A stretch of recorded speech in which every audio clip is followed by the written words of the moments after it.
UGC net JRF क्या syllabus change हो गया है?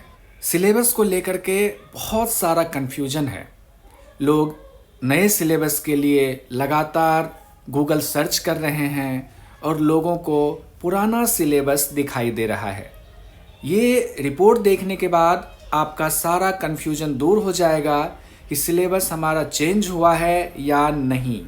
साथ ही आपको ये भी जानकारी मिलेगी कि जेआरएफ के लिए हमारी उम्र सीमा कितनी रखी गई है इस वक्त। साथ ही यूजीसी नेट के लिए हमारी क्वालिफिकेशन क्या होनी चाहिए वो भी हम आपको बताएंगे। तो सिलेबस को लेकर के ये कंफ्यूजन है कि क्या अभी चेंज हो गया है। तो बताऊं आपको, यूजीसी ने 2019 में सिलेबस में बदलाव किया है। जो सिलेबस बदलाव किया 2019 में बदलाव हुआ है, बार रिपीट कर रहा हूं, 2019 में सिलेबस में बदलाव हुआ।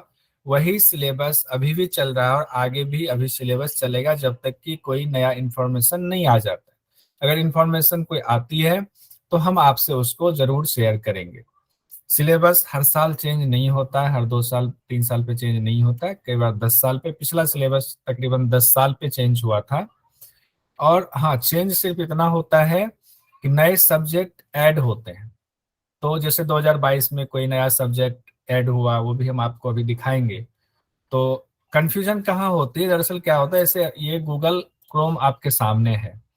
तो गूगल क्रोम जब हम खोलते हैं और इस पर जब हम टाइप करते हैं, देख लिए एक एक चीज हम समझा रहे हैं आपको ताकि बाद में दिक्कत ना हो। यूजीसी नेट सिलेबस, अब जैसे हमने यूजीसी नेट सिलेबस मारा तो सबसे ऊपर जो आता है ना, हमारा हमें लगता है कि ये सही है, सबसे ऊपर ये वाला लिंक आता है। जैसे हम इस लिंक को खोलते हैं, इसमें देखिए 101 तक ही है कोड नंबर। तो हम सोचते हैं सबसे पहले ये आया हुआ है तो इसमें जो सिलेबस है वो सिलेबस कंप्लीट है, जबकि ऐसा नहीं है। ये पुराना सिलेबस है। इसमें देखिए योगा को आपका 95 नंबर इसका कोड दिया हुआ है, जबकि हम लोग जानते हैं योग का कोड कितना है, बताइए।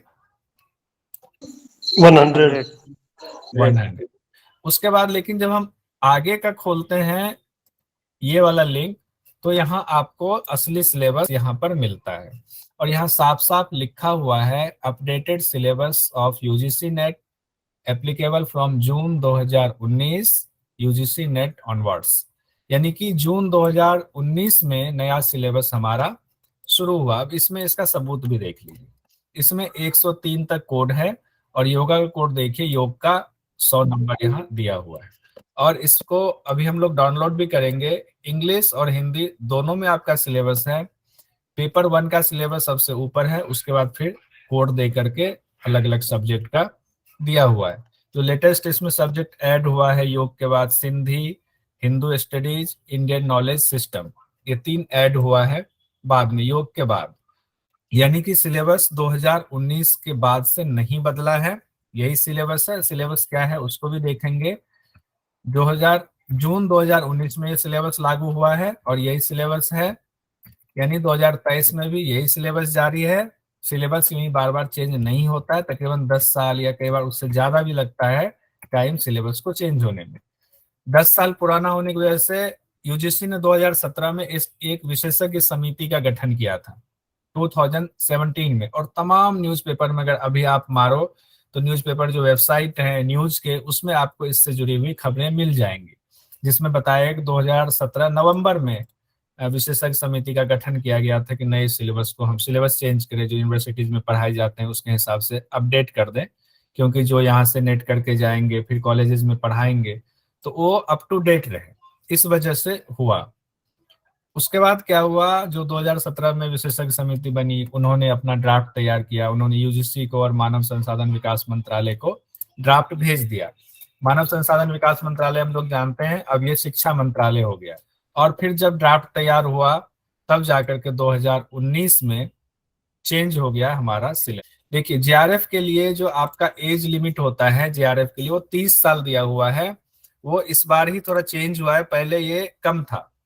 तो 30 साल जो हुआ उसके लिए देखिए यूजीसी ने 5 जनवरी 2023 को नोटिफिकेशन जारी किया। नोटिफिकेशन सारे सबूत के साथ हम आपके सामने आए हैं।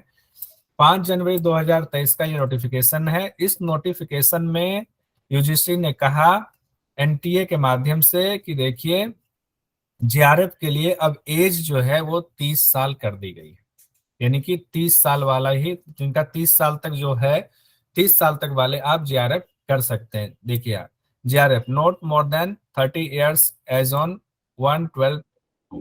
तो हर साल ये होता है आपका एज कैलकुलेशन के लिए, जब फॉर्म निकलेगा तो उसमें दे दिया जाएगा इस डेट तक आपका 30 साल पूरा, 30 साल से ऊपर नहीं होना चाहिए, 30 साल से नीचे होना चाहिए। यानी अगर आप 30 साल से कम हैं तो आप जेआरएफ के लिए अप्लाई कर सकते हैं। लेकिन कुछ कैटेगरी में 5 साल की छूट दी गई, यानी 35 साल तक आप जेआरएफ के लिए एप्लीकेबल हैं। कौन कौन सी कैटेगरी में? तो जैसे कि कैटेगरी है आपके सामने OBC, SC ST, PWD, physically challenge वाले, उसके बाद ट्रांसजेंडर के लिए भी है, और वुमेन एप्लीकेंट के लिए 5 साल की छूट है जेआरएफ में, यानी 35 ईयर्स तक। जो बहनें हमारे साथ जुड़ी हुई हैं वो 35 साल तक जेआरएफ के लिए एप्लीकेबल हैं, वो दे सकती हैं। तो खूब मन से तैयारी कीजिए।